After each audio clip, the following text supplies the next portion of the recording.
غمی حسین۔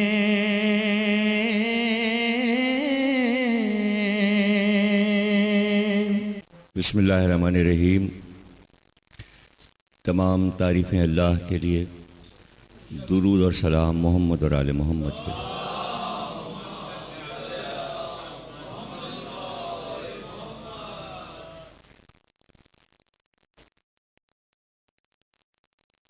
Metro T V کی جانب سے سلسلے کی 12ویں تقریر آپ حضرات سماعت فرما رہے ہیں۔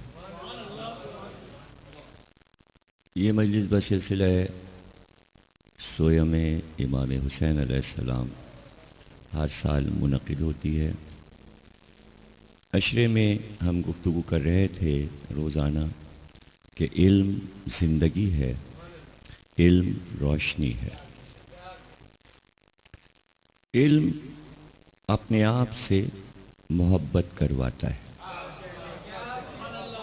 اور جسے علم سے محبت ہو جائے، ظاہر ہے کہ پھر علم والے سے بھی محبت ہو جائے گی۔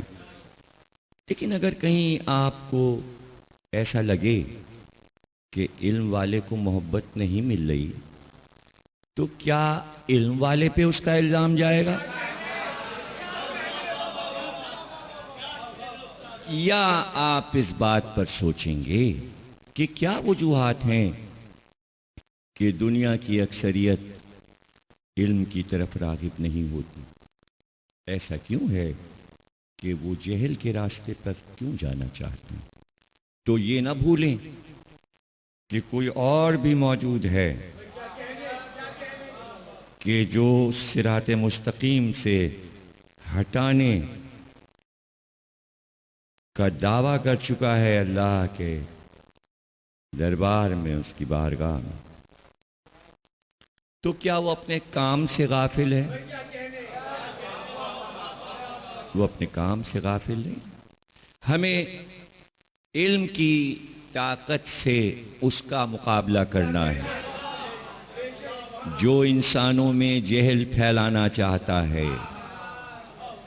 اس لیے ضروری ہے کہ وہ چھپ چھپ کر اگر وار کرتا ہے، علم سیکھنے والے کے پاس آتا ہے کہ اسے راستے سے ہٹا دے، تو پھر اس کی طرف راغب ہو جاؤ جو علم مجسم ہے، جو اپنے پیکر میں پورا علم تھا۔ سرکار رسالت مجسم علم تھے، اور سرکار نے یہ چاہا کہ ہم ایسے شاہکار چھوڑ کر جائیں کہ جب بھی انہیں دیکھیں تو ہماری سیرت، ہمارا کردار، ہماری حیات طیبہ ان کو یاد آ جائے۔ تو ختمی مرتبت نے ایسے شاہکار بنائے، ایسے شاہکار امت کے سامنے، عالم انسانیت کے سامنے پیش کیے۔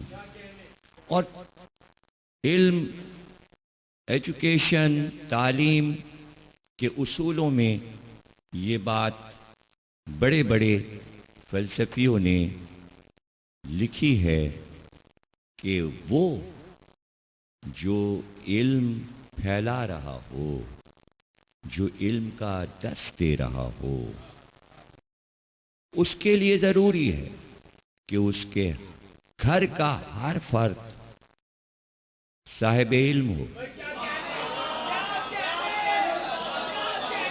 یہ شرط ہے، یہ شرط ہے۔ دیکھیے، وہ بچہ جلدی راغب ہوتا ہے علم کی طرف جس کی ماں اور باپ دونوں تعلیم یافتہ ہوں۔ اور یہ تو محاورہ ہمارے یہاں استعمال ہوتا ہے کہ جہاں علم کا ماحول ملے گا، بچہ اس ماحول میں علم کی طرف راغب ہوگا۔ اسی لیے یونیورسٹیز، کالجز، اسکول آبادیوں سے دور بنائے جاتے ہیں تاکہ طالب علم جو بچپن سے علم سیکھ رہا ہے، اسے جوانی کی طرف جانا ہے اور اپنے علم کو شباب تک لے جانا ہے، تو وہ بازاروں میں نہ کھو جائے، وہ عیش و عشرت میں مگن نہ ہو جائے۔ اس لیے پوری دنیا کا دستور ہے کہ بڑی بڑی یونیورسٹیز آپ چلے جائیں تو بہت دور شہر سے ایک خوبصورت کسی پرفضا مقام پر کہ جہاں اچھے درخت بھی لگے ہوں، فضا بھی اچھی ہو، کلاسز اچھی ہو رہی ہوں، کلاس روم اچھے بنے ہوں، فرنیچر اچھا ہو، انہیں اچھی کتابیں ملیں، انہیں اچھی کاپیاں ملیں، اچھے قلم اور پینسل ملیں تاکہ پڑھنے میں دل لگے۔ دیکھیے پھوڑ پنے سے اگر علم سکھایا جائے گا، ٹوٹے پھوٹے اسکول، کلاس روم کی کھڑکیاں ٹوٹی ہوئی، دیواروں پہ نقش و نگار الٹے سیدھے بنے ہوئے، دروازہ ٹوٹا ہوا، اور جو اسکول کا لان ہے اس میں خاک اڑ رہی ہے، نہ گھاس ہے، نہ درخت ہیں، نہ پودے ہیں، گندے لباس میں ٹیچر آ رہے ہیں، صاف ستھرا لباس نہیں ہے، سفید لباس نہیں ہے، ٹریننگ کے بغیر آ گئے ہیں، بتا نہیں پا رہے طالب علم کو کہ جس علم کو سکھا رہے ہیں اس میں ناقص ہیں، اس لیے کہ ٹریننگ سینٹر کے کالج بھی تو نہیں ہیں۔ دیکھیے جو علم سکھائے گا اسے بھی ٹریننگ لینا ضروری ہے کہ وہ علم کیسے منتقل کرے گا، اس لیے رسول اللہ نے علی کو تیار کیا۔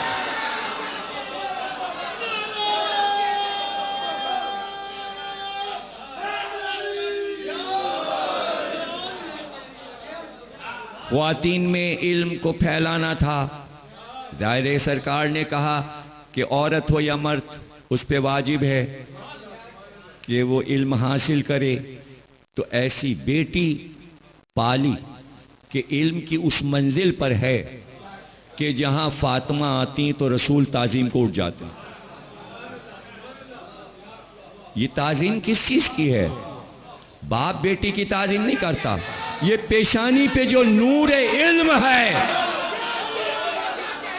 یہ علم کی تعظیم تھی، یہ علم کی تعظیم، اور یہ ایک علم بنا دیا کہ اسلام میں عورت کا احترام کیا ہے۔ عورت کے احترام کو رسول اللہ نے بڑھا دیا، اس لیے کہ علم ابتدائی عورت کی طرف سے، بچے کی پہلی یونیورسٹی ماں کی آغوش ہے، اور وہیں سے وہ سیکھتا ہے۔ جب پہلی بار وہ ماں کہتا ہے تو یہ اس کی ٹریننگ ہو رہی ہوتی ہے، اسے علم سکھایا جا رہا ہے۔ جب وہ پانی کہتا ہے، مم کہتا ہے، جب وہ چیزوں کے نام یاد کرتا ہے تو وہ ماں سے زبان سیکھتا ہے، اس لیے مادری زبان کہی جاتی ہے ہر قوم میں، یعنی علم ماں کی طرف سے ہے۔ تو رسول اللہ نے ایسی بیٹی پرورش کی کہ جب یہ حسن اور حسین کی ماں بنے، جب یہ حسن اور حسین کی ماں بنی تب یہ قول آئے کہ جنت ماں کے پاؤں کے نیچے ہو۔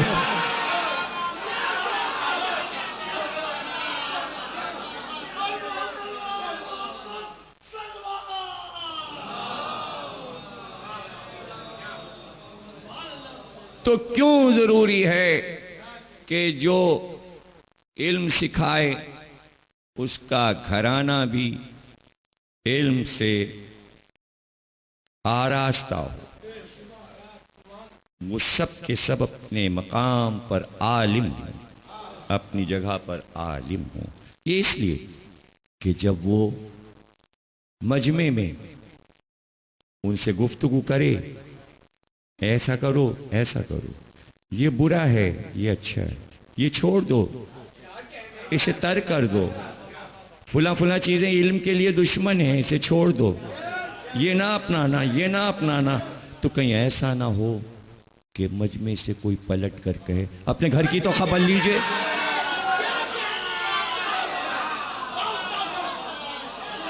اپنے گھر کی تو خبر لیجئے۔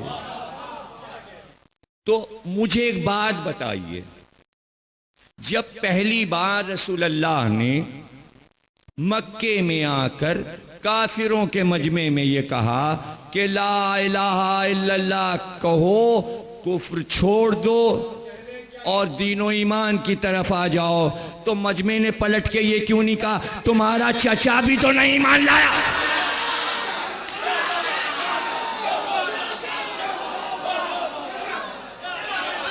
وہ ابو طالب کو تم نے کیوں نہیں کلمہ پڑھوایا؟ کسی کافر کا نہ کہنا یہ بتاتا ہے کہ کافروں کو یقین تھا کہ ابو طالب کافر نہیں ہے۔ ابو طالب تمام آسمانی کتابوں کے عالم تھے۔ ابو طالب سے محبت علم سے محبت ہے۔ ابو طالب کو توریت، انجیل، زبور، حفظ، تمام انبیاء کے صحف، صحیفے ابو طالب کو یاد تھے۔ ابو طالب نثار، بہترین نثر نگار بھی تھے۔ جب خط لکھتے تھے بادشاہ روم کے پاس خط جاتا تھا تو کافی دیر تک خط پڑھ کر جھومتا تھا اس کی عبارت۔ جب نجاشی کو ابو طالب نے خط لکھا جو حبش کا بادشاہ تھا، اور جب جعفر طیار ابو طالب کے بیٹے گئے ہیں حبش، اور جب خط پہنچا ہے تو وہ خط پڑھ کر خوش ہو گیا۔ ابو طالب کی عبارت جس میں ابو طالب نے لکھا تھا کہ یہ کچھ ایماندار تمہاری طرف آ رہے ہیں جنہوں نے میرے بھتیجے کا دین قبول کیا ہے، امید ہے کہ تم ان کو پناہ دو گے۔ تو کیوں لکھا ابو طالب نے یہ؟ مسلمانوں کے لیے کہ ان کی مدد کرو۔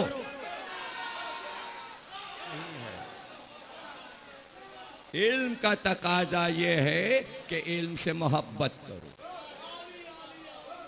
دیوان ابو طالب موجود ہے، دیوان ابو طالب موجود ہے، اور ابو طالب نے جتنے قصائد لکھے وہ سارے قصائد سرکار دو عالم کی نعت میں ہیں۔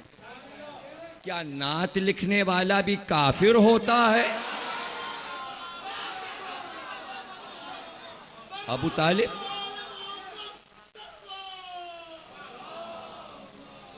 نعت نگاری کے بانی ہیں۔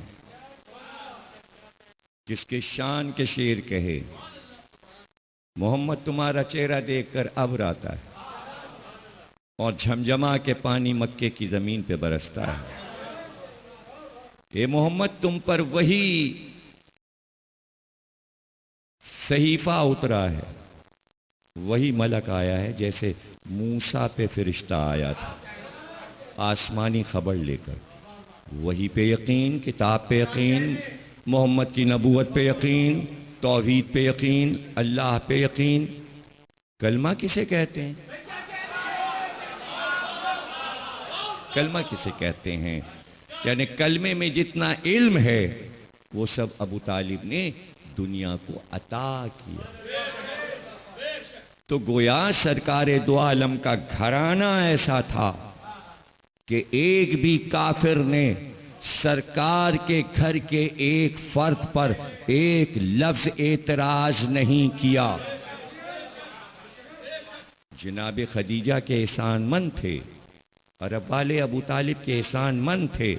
سرکار نے علم کے خزانے لٹا دیے، اور میں سمجھتا ہوں کسی بھی پیغمبر نے زندگی کے ہر پہلو پر اتنا نہیں کہا ہوگا جتنا سرکار دو عالم نے علم کی شکل میں۔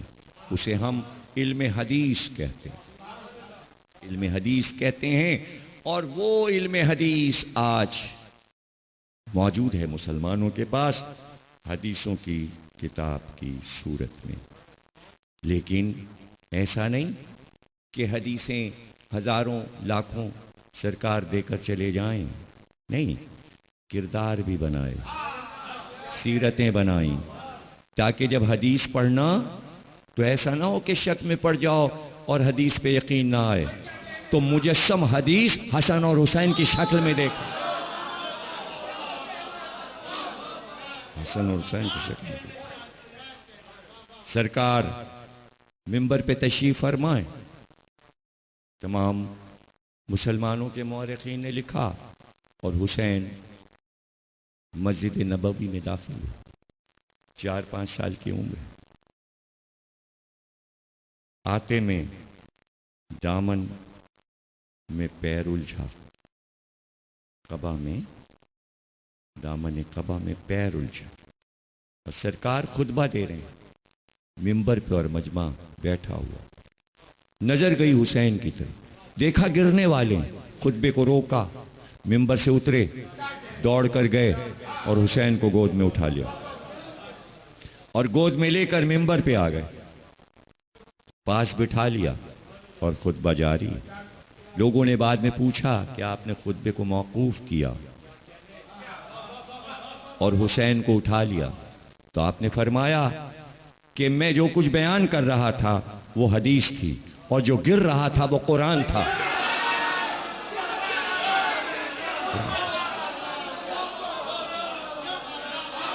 علامہ اقبال نے بار بار اپنے کلام میں کہا ہے، یعنی علامہ اقبال نے تو یہاں تک کہا ہے کہ مومن قاری قرآن خود قرآن بن جاتا ہے. تو حسین سے بڑا بھی دنیا میں کوئی قاری قرآن ہے؟ مومن قرآن بن سکتا ہے تو نبی کا نواسہ پہلے قرآن ہے. محمد بھی قرآن، حسین بھی قرآن. جب نبی نماز پڑھ رہے تھے، حسین پشت پہ آ گئے سجدے میں، تو قرآن پہ قرآن رکھ سکتے ہیں. قرآن پہ قرآن،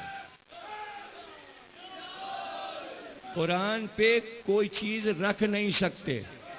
بے ادبی ہے، گناہ ہے. قرآن سے اوپر کوئی کتاب نہیں رکھ سکتے، قرآن سے اوپر کوئی چیز رکھ نہیں سکتے. لیکن اگر قرآن پہ قرآن رکھ دیں تو کوئی حرج نہیں، کوئی حرج نہیں. اس لیے کاندھے پر حسن اور حسین کو بٹھا کر بتایا کہ اگر میں مجسم قرآن ہوں تو یہ بچے بھی اسی قرآن کے پارے ہیں، بلکہ مجسم قرآن ہے. اسی لیے میر انیس نے کہا قرآن رہلے زیں سے سرے فرش گر پڑا، دیوار کعبہ بیٹھ گئی عرش گر پڑا. حسین نہیں گرے تھے گھوڑے سے، ذوالجناح سے ڈگمگا کر حسین نہیں گرے تھے، بلکہ قرآن گرا تھا. کعبے کی دیوار گر گئی تھی، زمین پہ عرش گر گیا تھا. حسین کی شہادت سے بڑھ کر کائنات میں کس کی شہادت ہے؟ اور یہ سب کچھ ظاہر ہے کہ ہم صدیوں سے پڑھ رہے ہیں اور سن رہے ہیں، اور یہ سب علم ہے. حسین کے بارے میں جاننا علم ہے. کیا انصاف سوال نہیں کرتا رہے گا تاریخوں سے کہ حسین ابن رسول اللہ کہے جاتے تھے، فرزند محمد تھے، اور جو لشکر آیا تھا وہ سب کلمہ گو تھے، مسلمان تھے. کتنی عجیب بات ہے کہ 11 محرم کو مقتل کی طرف سے جب بیٹا قیدی بن کر چلا، جب حسین کے گھر کی بیویاں قیدی بنا کر لے جائی جانے لگیں، تو اپنے آپ سے گفتگو تھی سید سجاد کی. پھوپھی کی نظر گئی، جناب زینب نے بھتیجے کی طرف دیکھا، یہ 11 محرم ہے، گھر لٹ چکا، خیمے جل چکے، تو بے اختیار بھائی کی لاش کی طرف سے جناب زینب کی توجہ ہٹ گئی اور بھتیجے کے چہرے کو دیکھا، زرد ہو رہا تھا رنگ چہرے کا، رنگ متغیر تھا. گھبرا گئی، کہا بیٹا اپنے آپ کو سنبھالو، اتنا چہرہ تمہارا متغیر کیوں ہو گیا؟ کہا پھوپھی اماں یہ دیکھ کر میں حیران ہوں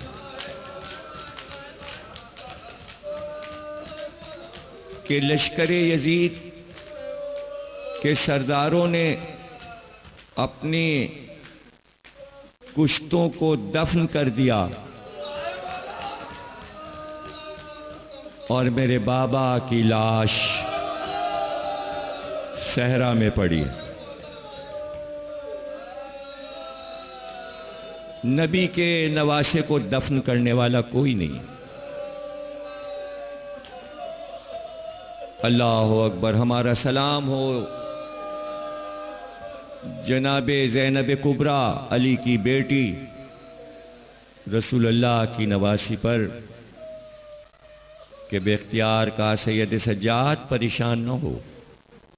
میں تمہیں حدیث ام ایمن سناتی ہوں. ام ایمن کہتی تھیں کہ مجھ سے مولا علی نے بیان کیا، اور یہ حدیث ام ایمن کے نام سے حدیث کی کتابوں میں لکھی جاتی ہے. جناب زینب نے فرمایا کہ مجھ سے بتایا ام ایمن نے کہ مولا علی نے مجھ کو بتایا کہ پورا واقعہ کربلا مولا علی نے سنایا کہ صحرا میں حسین کو 3 دن کا بھوکا پیاسا ذبح کر دیا جائے گا، اور تمام عزیز و اقارب اصحاب و انصار سب مار ڈالے جائیں گے. اور اس کے بعد آپ نے فرمایا کہ بغیر دفن کیے ہوئے لشکر یزید وہاں سے نکل جائے گا کربلا سے، لیکن حسین کی قبر بنے گی. حضرت علی نے ام ایمن سے فرمایا، جناب زینب فرما رہی کہ مولا علی نے کہا قبر بنے گی. اور اس کے بعد فرمایا کہ سید سجاد زینب گواہی دیتی ہے، اور یہ سچی خبر ہے.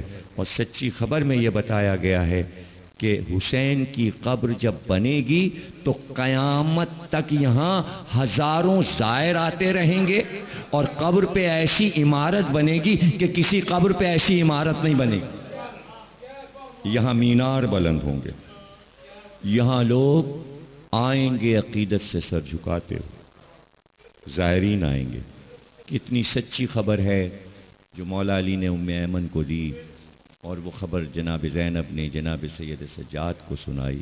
آپ دیکھیے کہ زائر کہتے ہی حسین کے قبر پہ جانے والے کو، اور کتنا مجمع ہوتا ہے.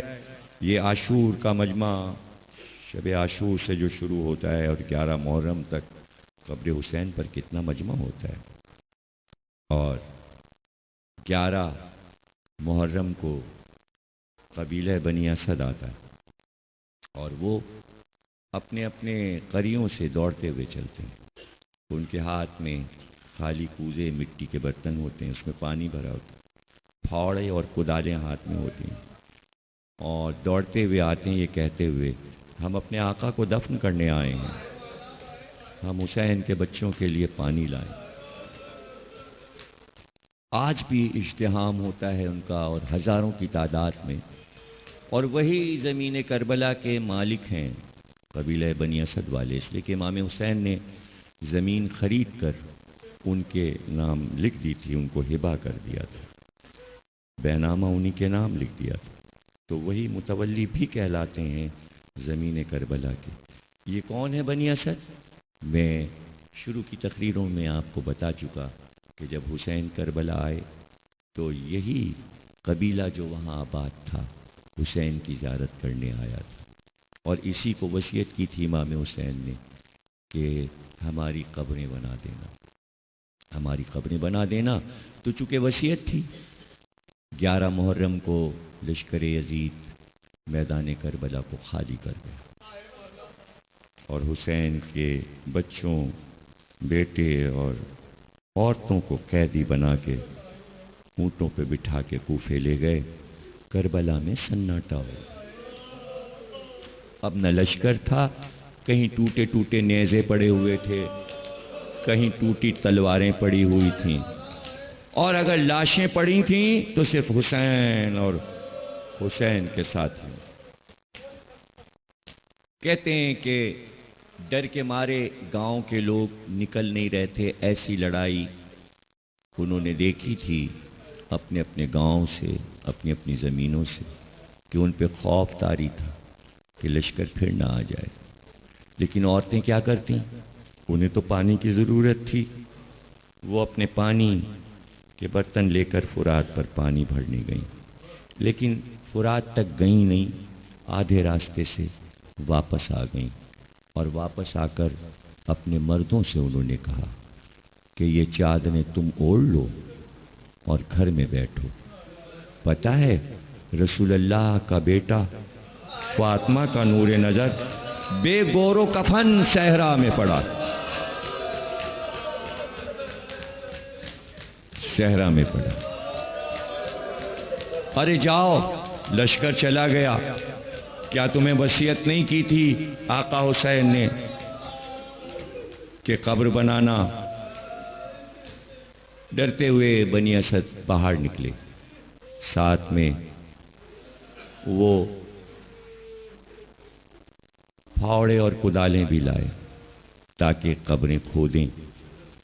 قبریں کھودنا شروع کیں، لیکن جب دفن کرنے کا ارادہ کیا تو بنی اسد بہت پریشان ہوئے اور ایک دوسرے سے کہنے لگے کہ تمام لاشوں کے سر تو کاٹ کے لے گئے، ہم تو پہچانتے بھی نہیں کہ اس میں حسین کے بیٹے کی لاش کون سی ہے، حسین کے بھائیوں کی لاش کون سی ہے، بھانجوں اور بھتیجوں کی لاش، سر ہی تو پہچان ہوتا ہے۔ قبر بنا کے ہم کیا بتائیں گے کہ یہ قبر کس کی بنا؟ لاشوں کے درمیان بنی اسد حیران و پریشان کھڑے ہوئے کہ دور سے گرد اڑی، ایسا لگا کہ کوئی سوار آ رہا۔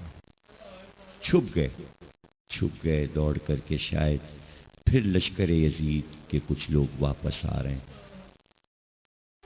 ڈر گئے، چھپ کر پھر انہوں نے دیکھا کہ ایک سوار، ایک نوجوان گھوڑے پہ سوار آیا اور لاشوں کے قریب اس نے گھوڑے کو روکا اور چاروں طرف اس نے لاشوں کو دیکھنا شروع کیا اور ایک ایک لاش سے لپٹ کے روتا۔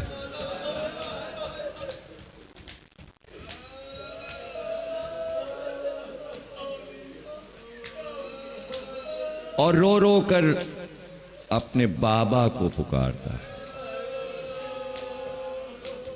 بنی اسد نے دیکھا کہ یہ ایک اکیلا شخص ہے اور رو رہا ہے حسین کو۔ وہ باہر نکل آئے اور پھر انہوں نے آ کر پوچھا، آپ کون ہیں؟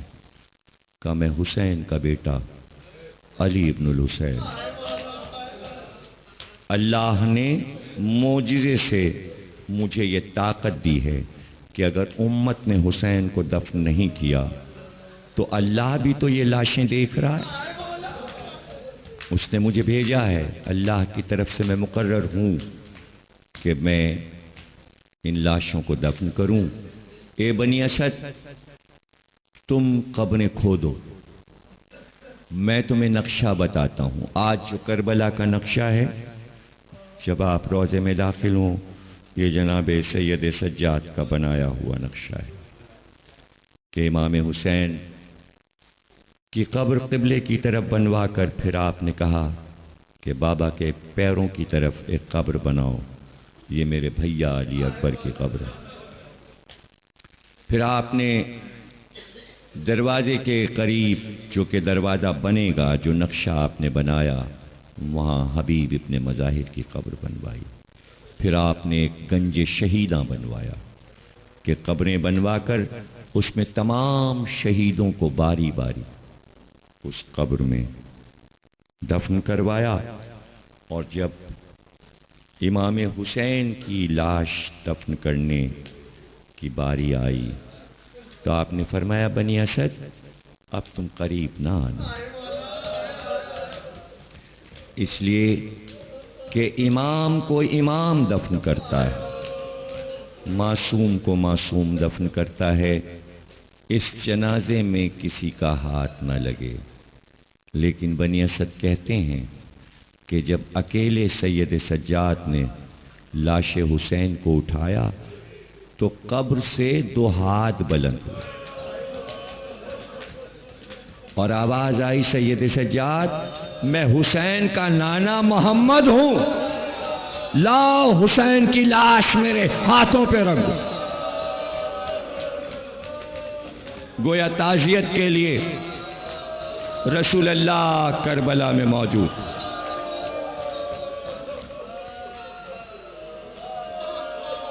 بنی اسد کہتے ہیں قبر بنا کر سید سجاد نے جب قبر پہ مٹی ڈال دی تو رخسار قبر پہ رکھ کر اتنا روئے کہ قبر آنسوؤں سے تر ہو گئی، آنسوؤں سے تر ہو گئی، اور دور تک سید سجاد کے رونے کی صدا جا رہی، اور رو رو کر یہی کہتے بابا آپ کو 3 دن بھوکا پیاسا رکھا، بابا آپ کے جوانوں کو آپ کی آنکھوں کے سامنے مارا گیا، آپ کو رلا رلا کے مارا گیا، کس کس ظلم اور ستم سے مارا گیا۔ اور تقریر اپنے خاتمے پر پہنچی جب سب قبریں بن چکیں، شہزادہ علی اکبر کی قبر بھی بنا چکے، اور بھائی کی قبر پر بھی سینے کو رکھ کر بہت دیر تک روئے۔ جب قبریں سب بن چکیں تو بنی اسد اٹھے اور کہا ہم قبریں بنانے سے فارغ ہوئے، سب کی قبریں بن گئیں۔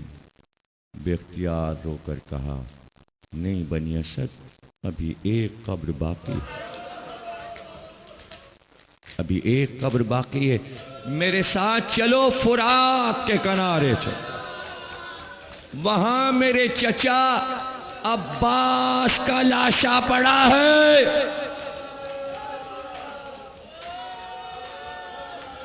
فرات کے کنارے عباس کی قبر بنی، اور آج بھی روضہ وہی فرات کے کنارے ہے۔ فرات قریب ہے جہاں عباس کا پرچم لہرا رہا ہے۔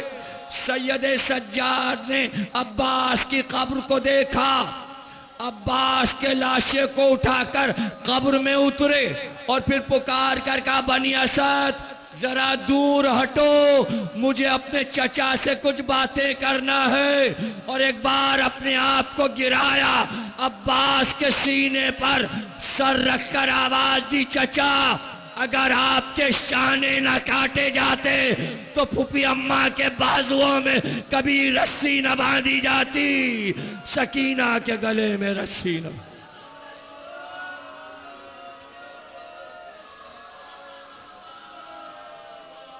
بار الہ اسے قبول فرما، کوئی نہ غم دے سوا غم حسین کے، پاکستان کی حفاظت فرما، پاکستان کی سرحدوں کی حفاظت فرما، ملک میں امن و امان قرار دے بحق محمد اور آل محمد، ہم میں جو بیمار ہیں انہیں شفا عطا، جو مر گئے ان کی روحوں کو بخش بحق محمد اور آل محمد۔